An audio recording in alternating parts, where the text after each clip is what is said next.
Alors, on va continuer, non? Je Oui, pense. Merci à Rav, Toda Rabba. Voilà, donc aujourd'hui, nous allons étudier la troisième Torah de Rabbi Nachman de Braslav. C'est comme ça que ça s'appelle. Les chapitres s'appellent des Torot. Et à nouveau, c'est une belle histoire, une des histoires fantastiques de Rabba Barbar Chana. Déjà, on voit dès le départ qu'il y a un problème d'orthographe. Barbar Chana s'écrit avec un He à la fin du mot Chana et non pas avec un Aleph, mais enfin, c'est pas grave. Les Didi, voilà, c'est une très belle histoire. Les Didi Khazili à Krukta. À moi est apparue cette grenouille. Akrukta veut dire une grenouille. Deava qui Akra de Agronia, qui était grande comme le lieu appelé Akra de Agronia. Ve Akra de Agronia Kama avait. Et quelle est la dimension de Akra de Agronia? Chitin Baté, 60 maisons. C'est-à-dire que la grenouille est grande comme Akra de Agronia, qui est grand comme 60 maisons. Ata Tanina Bal'a, est arrivé un serpent qui l'a englouti. Donc c'est un serpent énorme. Ata Pushkansa ou Bal'a Tanina, est arrivé un corbeau femelle. Pushkansa, ça veut dire un corbeau femelle. Je ne veux pas dire une corbeille. Uvala l'étanina et a englouti le serpent. Vesadik yativ beilana. Il s'est envolé pour s'installer sur un arbre, tenant en son bec un fromage. Ah non, ça vient d'ailleurs. Tahaze kaman afish chele deilana. Viens voir à combien est grande la force de l'arbre. C'est-à-dire, si un arbre peut contenir tout ça, c'est que l'arbre est très fort. Voilà, c'est ça l'histoire. Il y a également dans le texte originel, je ne comprends pas pourquoi ça n'a pas été reproduit, il y a le commentaire du Rashbam. Le commentaire du Rashbam est important, je vous le lis. Rashbam, c'est très court. Rashbam dit Akrukta Tsefardea. Bon, ça on l'avait déjà vu. Akrukta veut dire une grenouille. Akra de Agronia. Rashbam dit Gadolaya Keotokrach. C'est-à-dire la grenouille était grande comme cette ville. Veakra de Agronia Kamahave Shitin Bate. Et Akra d'Agronia est grande comme 60 maisons. Et là, il y a une petite remarque du Rashbam qui a l'air insignifiante, mais qui pour Rabbi Nachman va être importante. Il dit Talmuda Ka'amarla, c'est le Talmud qui le dit.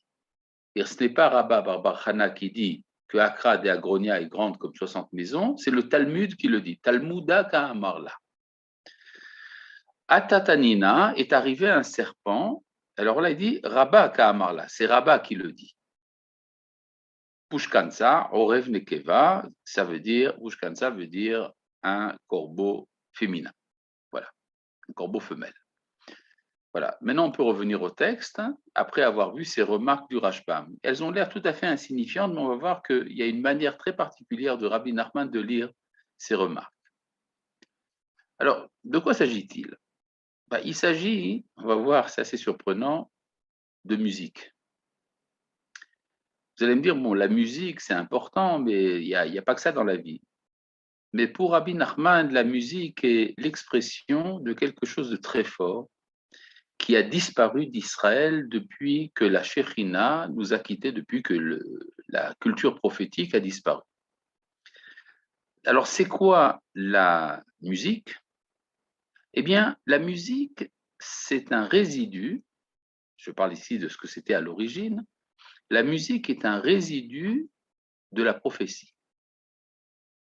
Et donc, si la préoccupation de Rabbi Nachman, c'est la disparition de l'importance d'Israël, comme on a vu dans la première Torah, et que la Shekhinah ne réside plus, enfin plus de manière manifeste en Israël, eh bien donc il y a une conséquence au niveau de la musique. On va y arriver. Ine mi sheshomea negina mi menagen racha. Kashelo la avodat taboré. Celui qui entend une musique d'un musicien méchant, cela lui cause des difficultés dans le service du Créateur. Et quand on entend d'un musicien qui est digne et bon, alors cela est bon pour lui, comme nous allons l'expliquer tout à l'heure. Eh bien, cette histoire de Menagen, alors, on raconte dans la Gemara, dans le traité de Chagiga, à propos de Elisha ben Abouya. Elisha ben Abouya est un des grands traumatismes des rabbins de l'époque des Tanaïm, puisque c'était un des grands maîtres de la tradition. Il était ami de Rabbi Akiva et qui est devenu hérétique. Il est devenu hérétique, il a participé, il a collaboré avec les ennemis d'Israël, enfin toute une histoire absolument terrible. Et la Gemara, dans plusieurs endroits, se demande comment ça lui est arrivé. Alors, une des choses que dit la Gemara à son propos, c'est que l'opasak zemer ivani mipiv, le chant grec ne cessait pas de sa bouche. Alors maintenant, est-ce que le chant grec, c'est quelque chose de mauvais? Non, on peut aimer la musique grecque, le bouzouki et tout le reste. Seulement, le problème, c'est que ça faisait partie intégrante de son être. Le fait qu'il ne pouvait pas s'en empêcher, ça veut dire qu'il était happé par une atmosphère culturelle étrangère au judaïsme. Et donc, c'est un peu ce que dit ici Rabbi Nachman, quand on entend la musique d'un musicien qui n'est pas cachère, alors ça fait du mal. Bon, est-ce que c'est une fatalité?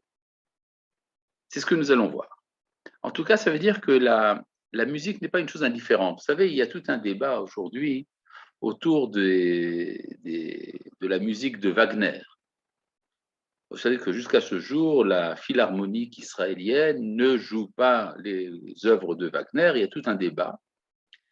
Et alors, il y a une superficialité absolument incroyable autour de ce débat. Souvent, j'entends dire dans les médias, c'est vrai qu'on pourrait écouter Wagner, mais il faut tenir compte de la sensibilité des rescapés de la Shoah. Comme si c'était un problème de sensibilité. C'est-à-dire, quand on dit une chose pareille, c'est qu'on ne comprend rien à la musique. La musique n'est pas un élément indifférent de l'être. La musique fait partie de l'expression de la neshama.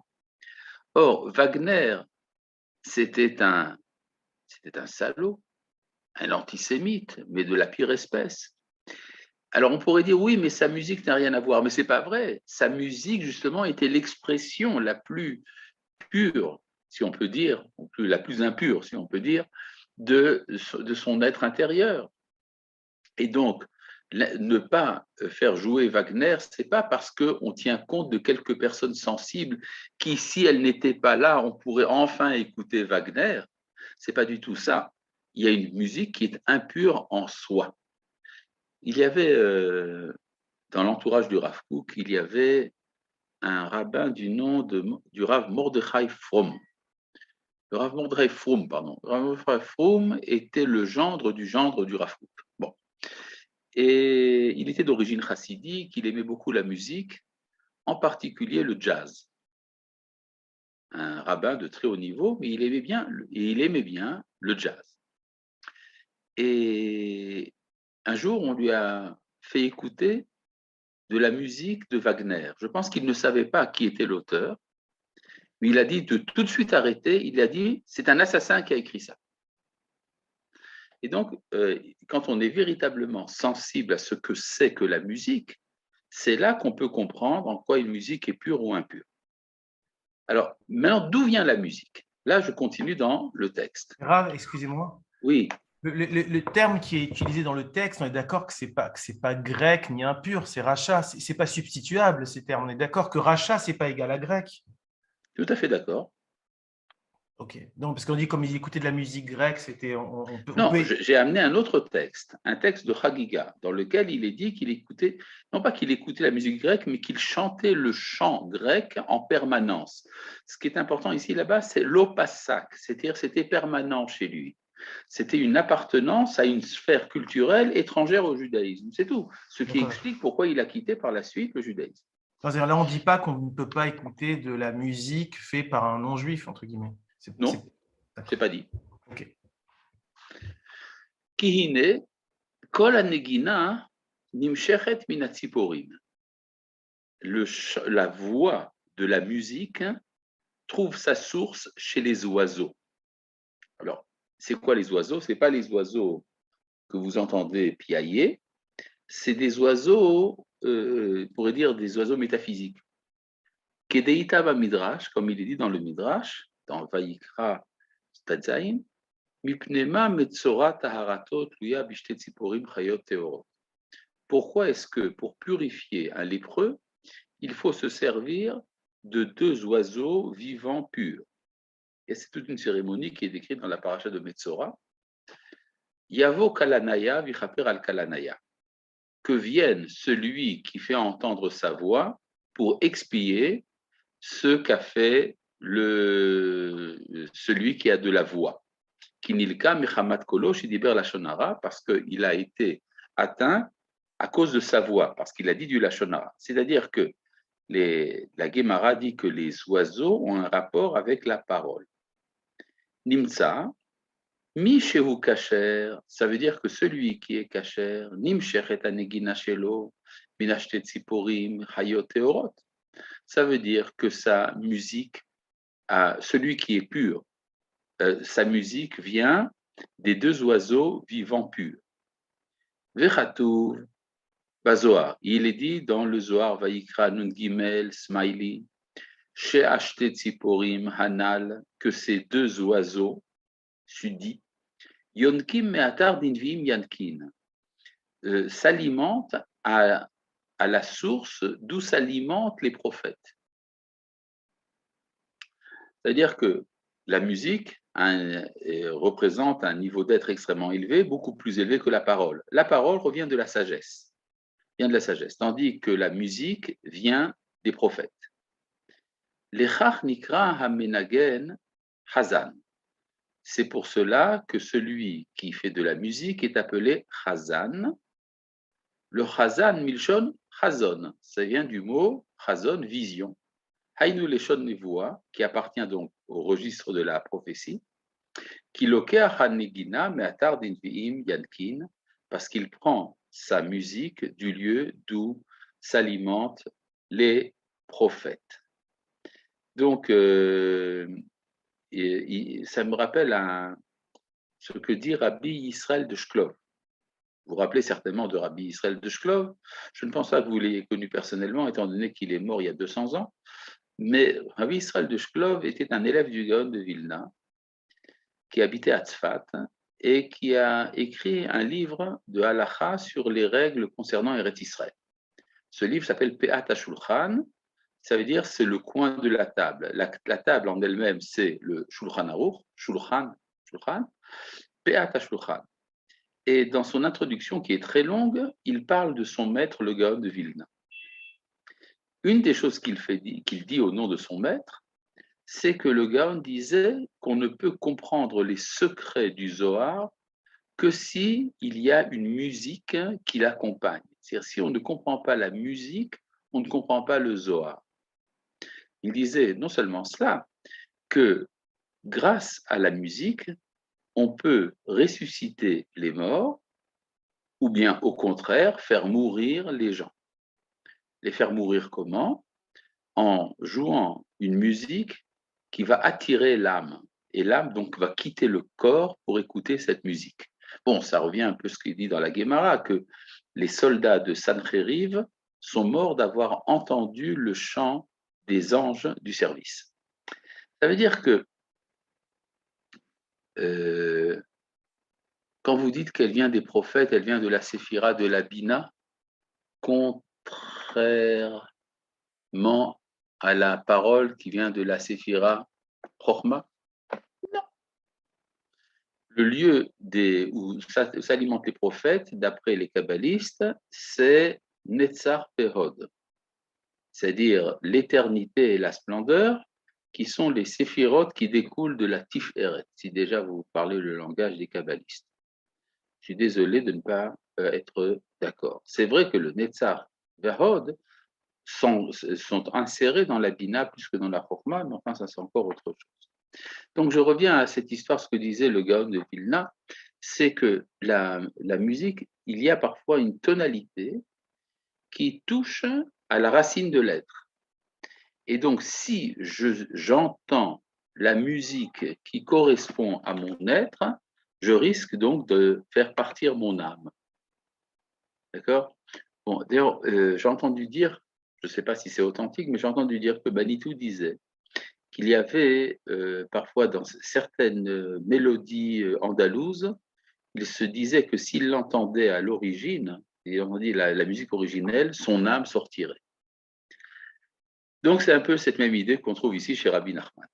Urshe Amenagen Huracha, et lorsque le joueur de musique est méchant, Azay ou Lokeach Hanegina Shelo Mitziporim Acherot Shebaklipa. Alors sa musique vient d'autres oiseaux. Ce sont des drôles d'oiseaux. Il y a d'autres oiseaux qui se trouvent dans les écorces. La klipa, ça veut dire les forces extérieures à la sainteté qui aspirent, qui s'alimentent à la kedusha et donc qui l'affaiblissent. Vechatouv bazoar, il est dit dans le Zohar, kiatziporim sheba klipa, que les oiseaux qui sont dans l'écorce, yonkim midade amalchut, s'alimentent tête au sein de la malchoute, de la royauté. Alors, c'est quoi cette histoire des oiseaux qui s'alimentent au sein de la malchoute? Vous vous rappelez toujours la problématique de la malchoute chez Rabbi Nachman, c'est la malchoute, ça veut dire la royauté kipshuto, c'est-à-dire ça veut dire réellement la Shekhinah qui réside en Israël. Or, quand la Shekhinah ne réside pas en Israël, elle va résider chez les nations. Et donc, ils vont s'alimenter à ces sources-là. Je ne peux pas ne pas penser à l'origine de ce qu'on appelle le chant grégorien. Le chant grégorien, ou ecclésiastique, qui est en usage dans les églises, a été institué par le pape Grégoire le Grand. Grégoire le Grand, qui vivait à l'époque des Saboraïm, c'est-à-dire entre la fin de l'Empire romain et l'apparition de l'islam, donc c'était il y a quelque chose comme 1500 ans à peu près, Grégoire le Grand a institué le chant polyphonique. Le chant polyphonique, c'est-à-dire plusieurs voix à la fois, et c'est ça qu'il a introduit dans l'Église, ce qu'on appelle le chant grégorien. Et la tradition catholique, c'est que pour apprendre ce chant, il s'est adressé aux Juifs en leur demandant d'enseigner les chants qui étaient en usage dans le temple, dans le Beth Amikdash. Et donc, il y aurait un rapport entre ce chant-là et le chant du Beth Amikdash. Quelqu'un m'a raconté qu'un jour, le Rav Yosef Kapar, quand il était présent, le Rav Yosef Kapar était d'origine yéménite, rappelez-vous, et quand il était dans la bibliothèque du Vatican, a entendu une musique qui sortait d'une église, et il a dit, mais ça je connais du Yémen.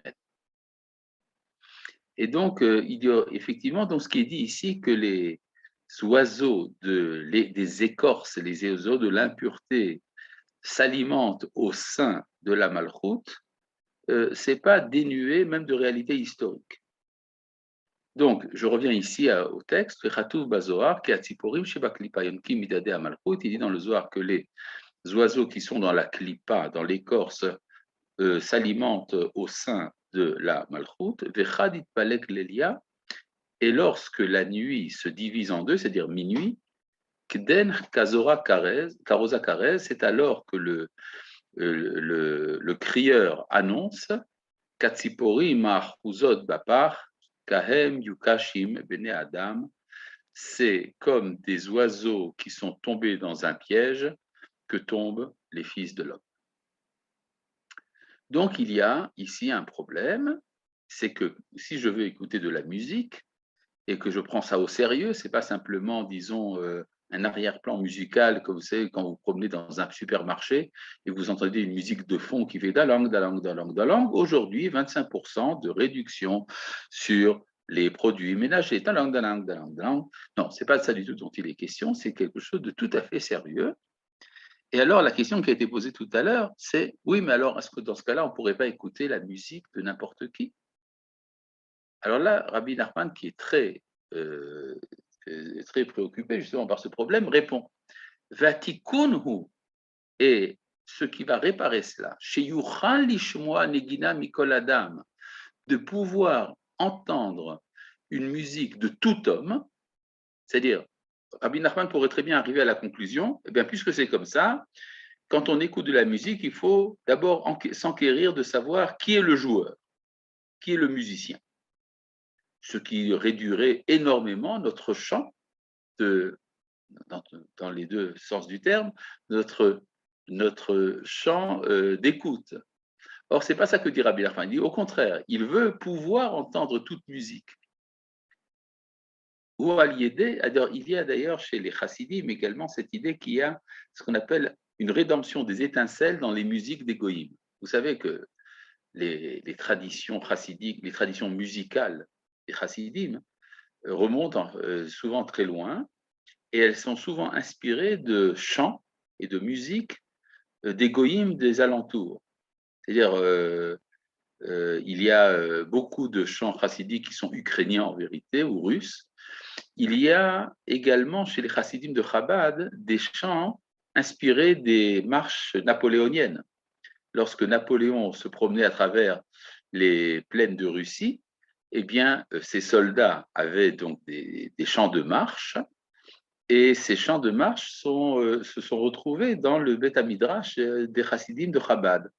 D'ailleurs, le rabbi de Lubavitch, c'est ce qu'on raconte, je ne sais pas si c'est absolument exact, mais on raconte ça, qu'un jour, le rabbi de Lubavitch a fait chanter ces Chassidim le cantique à Aderet Vaemuna Lechaya Olamim sur l'air de la Marseillaise. Et le jour où il l'a fait, le soir même, le président Pompidou est mort. Alors, y aurait-il un rapport? J'en sais rien. Mais en tout cas, ça veut dire que les chassidim sont intéressés à entendre les musiques de tout le monde, justement. Donc, d'ailleurs, est-ce qu'il y aurait aujourd'hui chez nous une musique authentiquement juive? Ça se discute. Il y a chez les musicologues certaines suppositions, certaines hypothèses, mais rien n'est sûr. Et donc, pour pouvoir entendre une musique de tout homme, c'est lorsqu'on étudie pendant la nuit la loi orale, Hainu Gemara, c'est-à-dire le Talmud, Shehi Bechinat Laila, qui ressemble à la nuit. Le Talmud ressemble à la nuit. Kedeita Bamidrash, ainsi qu'il dit dans le Midrash. Kesheaya Moshe Bahar Arbaim Yom Varbaim Laila, lorsque Moshe était sur la montagne 40 jours et 40 nuits. Lo haya yodea matay yom matay laila. Il ne savait pas quand est-ce que c'était le jour ou quand est-ce que c'était la nuit.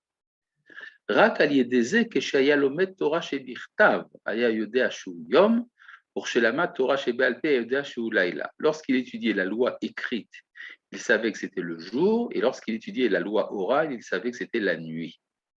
Bon, ça veut dire quoi, étudier la loi écrite au Sinaï? Ça, c'est évidemment métaphorique. Nimtsa, chez Torah, chez Be'alpei, Bechinat Laila, ce qui veut dire que la loi orale, c'est comparable à la nuit. Uchmo, chez Amrou, Rabotenu, Zichronam, Livracha, comme on dit nos maîtres, que leur souvenir soit une bénédiction, Bemachashakim au Shivani, il m'a installé dans les ténèbres, Ze Talmud Bavli, c'est-à-dire le Talmud de Babylone. Urtiv, et ainsi qu'il est dit, Vela Chosher Kara Laila, l'obscurité est appelée nuit. Alors, laissons la page là pour l'instant. Ça veut dire quoi cette histoire? Donc, ce que dit Rabbi Nachman, il dit une sorte de magie, de truc magique, quoi. C'est un élixir. Il faut étudier la Gemara la nuit Et alors, on peut écouter toute musique. Quel est le rapport? C'est très simple. C'est quoi l'étude de la... D'abord, c'est quoi la nuit? La nuit, c'est le temps de l'exil. L'aube, c'est le moment de la Géoula. C'est le moment où commence la Géoula. Et la journée, ben, c'est le temps messianique. Et donc, nous autres, les Juifs, nous sommes dans la nuit. Du fait de la nuit, il y a d'autres oiseaux qui vont s'emparer de notre musique. Et, euh, et il faut, pour pouvoir résister au danger de l'exil, il faut s'adapter, il faut adopter le mode de pensée particulier à Israël. Or, ce mode de pensée se trouve dans la Guémara. Il y avait un enseignement que citait souvent Manitou, du Rav Yitzhak Schneerson. Le Rav Yitzhak Schneerson était le cousin du Rabbi de Lubavitch. Il habitait à Paris et Manitou a étudié chez lui, entre autres. Et le Rav Schneerson lui a dit, celui qui n'étudie pas le Zohar n'est pas un homme. Celui qui n'étudie pas la Guémara n'est pas un juif. Ça veut dire, le Zohar parle de métaphysique et de mystique, et ça touche à la sensibilité de beaucoup de monde dans le monde. Il y a beaucoup de personnes dans toute l'humanité qui sont sensibles aux choses métaphysiques. Et donc le Zohar est fait également pour eux. Par contre, la Guémara, c'est l'expression du mode de pensée spontané du judaïsme. C'est-à-dire, si vous trouvez un juif authentiquement juif et que vous le touchez du doigt, ce qui va jaillir, ça sera de la Guémara. C'est la manière de penser d'Israël. Et donc, le fait d'étudier la Guémara pendant la nuit, ça veut dire se relier à l'identité originelle d'Israël. Une fois que l'on est relié à l'identité originelle d'Israël, pendant la nuit, qui est le temps de l'exil, eh bien, on peut écouter toute musique. Pourquoi donc? Parce qu'à partir de ce moment-là, quand on est authentiquement Israël, c'est là qu'on devient universel. C'est le grand principe comme quoi, par exemple, Abraham Avinu est devenu universel à partir du moment où il a fait la circoncision. C'est en se circoncisant, il devient différent des autres, et c'est alors qu'il devient le père d'une multitude de nations. Avramon Goïm, père d'une multitude de nations. Donc, c'est un peu ça que dit aussi Rabbi Nachman. Tu veux pouvoir écouter toute musique, et c'est important d'écouter toute musique, de tout musicien. Il faut d'abord que tu sois profondément juif. Et donc, il faut que tu étudies la Guémara. Il faut que tu le fasses pendant la nuit, qui est le temps de l'exil d'Israël, qui correspond à cette identité de l'exil. Donc, vous voyez que ce n'est pas du tout du magique ce qui est écrit ici. Rabbi Nachman parle en code, de manière un peu énigmatique. Mais c'est à nous de comprendre pourquoi est-ce qu'il dit ce qu'il dit. Passons donc maintenant à la page d'après. Alors, Oui, je suis là pour ça. on parle de musique ou des paroles de musique? Alors, ça dépend. Quand il dit negina, ça veut dire la musique. Quand il dit kol, ça veut dire les paroles, le chant. Parce que tout le début du texte, il a parlé que de Negina, il n'a jamais parlé de paroles, les Rachaïm, Il a parlé de kol aussi, il a parlé du chazan aussi. Uh-huh. Il a parlé du chazan et il a parlé des oiseaux. D'accord? Ouvrez la cage aux oiseaux. Aïnou al-yedeh she'ilmad shas, c'est-à-dire en étudiant le Talmud. Shas, ça veut dire Shishas Darim, les 6 ordres de la Mishnah. Yetaken ashit izkain shebakane. Et c'est comme ça qu'on va réparer les 6 anneaux qui sont dans la gorge. C'est-à-dire comment ça s'appelle, la trachée. La trachée, elle est faite d'anneaux, 6 anneaux. Or, c'est de là que sort la voix. Donc, ces 6, chez Mehem Yotzeakol, d'où sort la voix. C'est-à-dire, il y a un rapport donc entre les 6 ordres de la Mishnah et la gorge. Vezeu Kumi Roni Balaïla. Et c'est pour ça qu'il est dit dans les Lamentations de Jérémie, dans Echa, lève-toi et chante pendant la nuit. Hainu Shetiyet Kuma Leharina. Ce qui veut dire qu'il faut relever la chanson. C'est-à-dire Kumi, c'est-à-dire lève-toi, c'est Kumi Roni, relève le chant. Hainu Aliede Halaïla, grâce à la nuit. Chez Gmarachas, c'est-à-dire l'étude du Talmud. Vous avez vu comment il a lu le verset. Kumi Roni Balaïla, il faut relever le chant grâce au Talmud. Ah, Keshelomed Shelo Lishma. Mais lorsqu'on n'étudie pas dans un but désintéressé, Aïnou Bishulchit Karerabi, mais qu'on étudie pour être appelé mon maître. D'accord? C'est ce qu'on appelle l'olishma. J'étudie la Torah parce que je veux qu'on dise que je suis le maître. Alimud eno bechashivut kolkar. Et ce n'est pas vraiment de l'étude importante.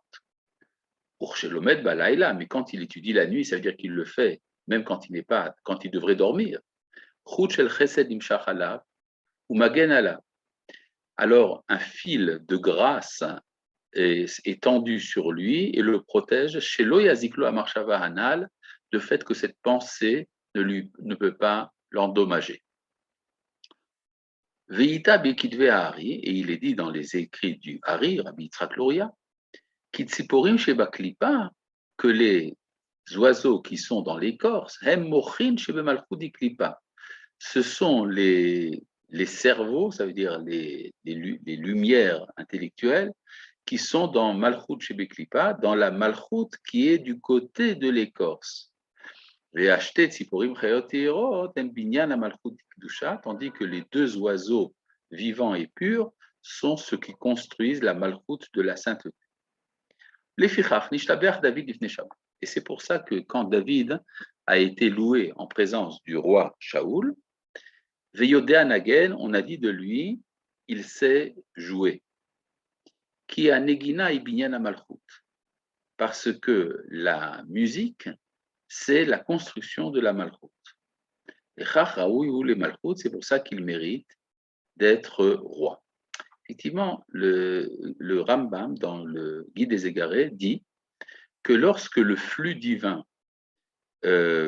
apparaît sur l'intelligence et l'imagination à la fois, ça nous donne un prophète. Mais lorsque le flux divin apparaît sur l'intelligence seulement, ça donne un philosophe. Et que si le flux divin ne s'épanche que sur l'imagination, ça donne soit un poète, soit un dirigeant politique. C'est-à-dire qu'il y aurait un rapport entre le politique et le poétique. Et donc, David Ameller, qui était un musicien et qui savait donc chanter et qui savait également écrire les Tehillim, était digne de la royauté. Les Eshekatu Vetzlo, c'est pour ça qu'il est dit à propos de David, Me'achar alot evio, hainu me'achar aminikot. Il l'a amené d'après les porteuses. C'est-à-dire, David était berger, il s'occupait des brebis, et il y avait des brebis porteuses. Ça veut dire quoi? Qu'elles étaient nourricières, elles alimentaient. Hainu netzach vahod, qui hem menikim la neviim, ce sont les séphirot netzach et hod qui alimentent les prophètes. Hem binyan malchut, et qui construisent la malchut. Bon, alors tout ça, c'est très joli. Donc, je pense que tout pour l'instant est très clair. Maintenant, on va voir que tout ce qui a été dit jusqu'à présent se retrouve dans l'enseignement de Rabba bar bar Chana à propos de la grenouille. C'est ça qu'a dit Rabba bar bar Chana quand il a dit Ledidi chazili aya krukta. Lorsque j'ai vu, il a dit, moi j'ai vu cette grenouille. Uguresh Rabbeinu Shmuel et le Rashbam a expliqué Tsefardea. Tsefardea, ça veut dire grenouille. Hainu Tzipor Dea, ce qui veut dire, Tsefardea, ça veut dire en fait l'oiseau qui donne la connaissance. Dehave qui Akra de Agronia, qui était grande comme Akra de Agronia. Alors c'est quoi Akra de Agronia? Milshon Krabegaron. Ça veut dire crie avec ta gorge. Ça veut dire que la musique vient de cet oiseau. Ve'akra d'Agronia kama aveshitin bate. Et quelle est la grandeur de Akra d'Agronia? 60 maisons. C'est quoi les 60 maisons? À l'idée machetetaken, bechina krabegaron, à l'idée shishin bate.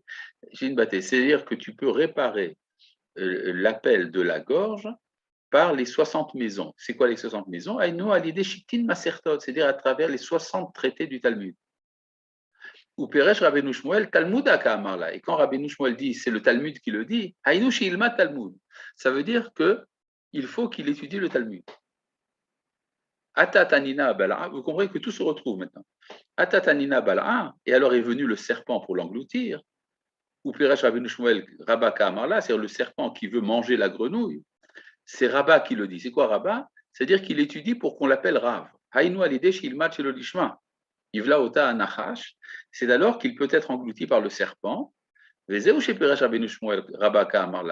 pour ça que Rabbeinu Shmuel a dit, c'est Rabba qui le dit, Haïno alidé shilmod bishvil shilkare Rabbi, c'est-à-dire il étudie pour être appelé Rabbi. Et donc il faut se protéger en étudiant le Talmud la nuit, etc. Ata Pushkansa est arrivé le corbeau féminin. Ou Piresh Rabbeinu Shmuel, Orev. Et Rabbi Shmuel a expliqué Orev qui veut dire un corbeau, c'est-à-dire en étudiant la nuit, Orev veut dire également le soir, Arvit. Ou Bala'a, et l'a englouti, pour le protéger du serpent sudi. Vous voyez qu'en fait, tous les éléments qui ont été dits se retrouvent maintenant dans l'enseignement de Rabba Bar Chana. Maintenant, pour ce qui est de la suite, je ne peux pas, parce qu'il n'y a pas la page. Ah, voilà, maintenant je peux. Vesalik Yativ Beilana, il est monté, s'installer dans l'arbre. Piresh Maharsha, Shubchinat Abraham, Shuikatuv Etzlo Vaïta Eshel. Le commentaire du Maharsha dit qu'il s'agit d'Abraham, dont il est dit qu'il avait planté un térébinthe. Shubchinat Chesed, c'est qui ressemble à la grâce. Ça veut dire que le fil de grâce qui est attiré sur lui le protège du serpent. Et donc, vois combien grande est la force de cet arbre. Rabba s'étonnait en lui-même. Que tellement grande est la grâce de Dieu qu'elle peut le protéger même de ce serpent, de cette tentation de se prendre pour un rab, etc. Et c'est comme ça qu'on peut comprendre maintenant l'ordre de la Mishnah. Fais-toi un rave, acquiers-toi un ami et juge tout homme avec bienveillance. Qui? Parce qu'en entendant la musique dont on a parlé, il répare la construction de la malchut. Et ça veut dire ça, fais-toi un maître. Ça veut dire qu'il doit réparer la malchut, c'est en acquérant un ami, c'est-à-dire à travers la trachée. Kané veut dire la trachée artère, chez Hakol Yotsemenu, d'où sort la voix. Chez Mechaber Ashne Kruvim, de sorte que ça relie les deux chérubins, qui ressemblent à des oiseaux, Liot Panim Befanim, qui sont face à face, qui ma'arish veloyot, comme un homme et sa compagne qui sont liés ensemble, Bisman chez Israël aussi, Bretsono chez le Makom, lorsqu'Israël fait la volonté du Créateur. Ve'azai, כששיתקן בחינת מלכות שלו ויוכל למשול בכל מה שירצה ויוכל להמית לזה ולהחיות לזה, נמצא עולם חרב. Alors maintenant, le danger, c'est que lorsqu'on est capable d'une telle force, il y a un danger, c'est qu'on peut amener la vie ou la mort. On peut détruire le monde quand on a la puissance de la musique. Et c'est pour ça que la Mishnah dit, sois bienveillant. Qu'il faut juger tout homme avec bienveillance. Parce que Dieu ne veut pas la destruction du monde. Il ne l'a pas créé en vain, mais uniquement pour s'y établir. C'est-à-dire que la musique, donc la tendance, pour dire, il y aurait une sorte de tendance mystique à abandonner le monde. Ce n'est pas le cas. Le cas, c'est que Dieu veut donner la vie. Donc, il faut se servir de la puissance que donne la voix et que donne la musique de l'homme pur pour construire le monde et non pas le détruire. Et c'est pour ça qu'aujourd'hui, il y a une expression qui dit que les chazanim sont des idiots et n'ont pas de connaissances. C'est une expression en yiddish. C'est-à-dire que tous les chazanim sont des imbéciles. Pourquoi est-ce qu'on dit ça? Parce que la malchut de la sainteté est en exil. Oui, les 60 maisons sont liées aux 6 anneaux, évidemment.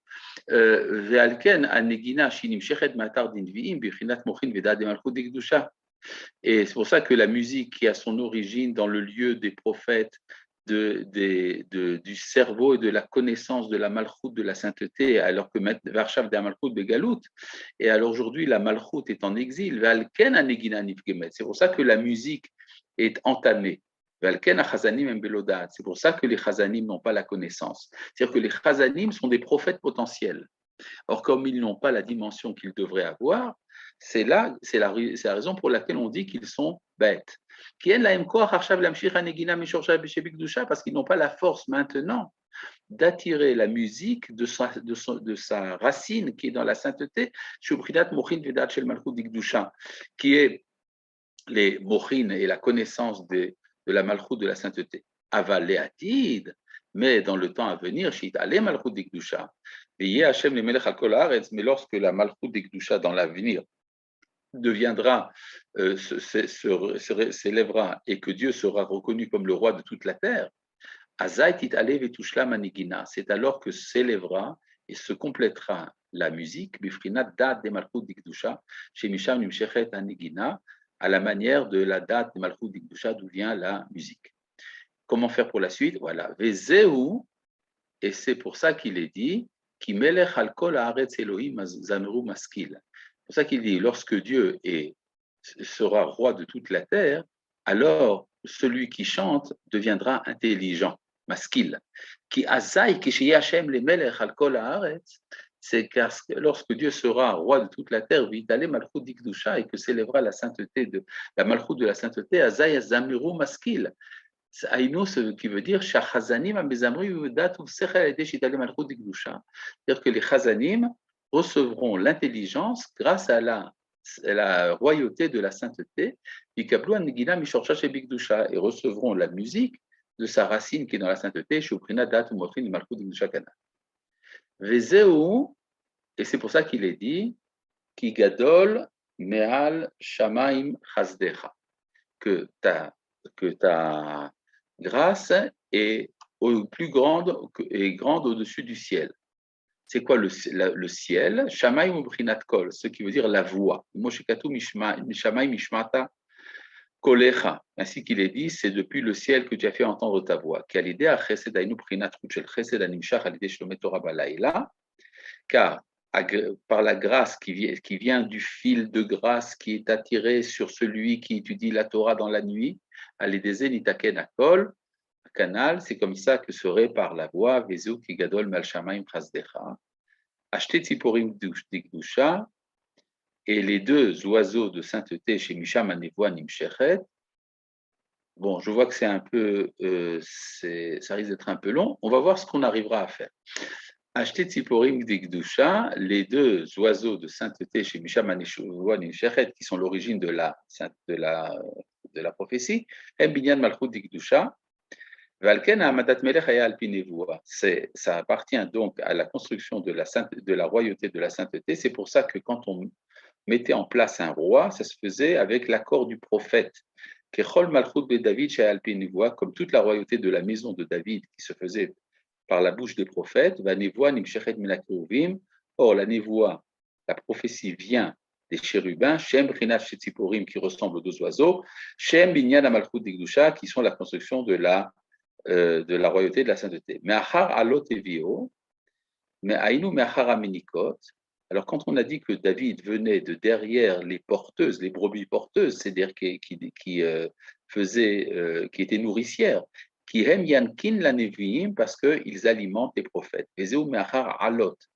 le mot alot qui veut dire les porteuses. Aïnou chez David Amelech alav shalom ayachol etaken ou les alot gam nigina chez nous Madame Kacher la lota et la gdusha. Ça veut dire que David était capable d'élever une musique, même qui venait d'un homme qui n'est pas apte, pour la relier à la sainteté. Vezeu me'achar alot evio. C'est-à-dire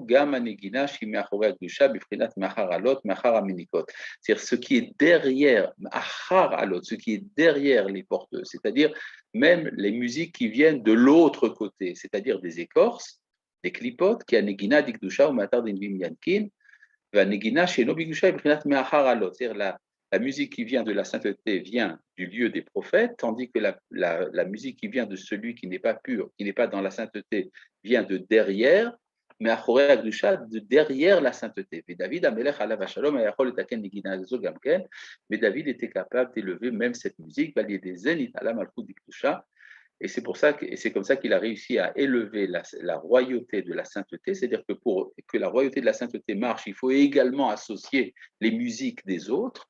C'est pour ça qu'il est dit que de derrière les porteuses, il a été amené pour être le berger du peuple de Jacob, qu'elle est des Achal et Malchut, Canal, c'est comme ça qu'il a mérité d'être roi. Voilà, on a réussi à faire tout le texte, un peu rapide, mais je pense que c'est assez clair étant donné que les motifs reviennent les uns après les autres. Voilà. Eh bien, voilà. Heureusement qu'il y a l'enregistrement. À bientôt.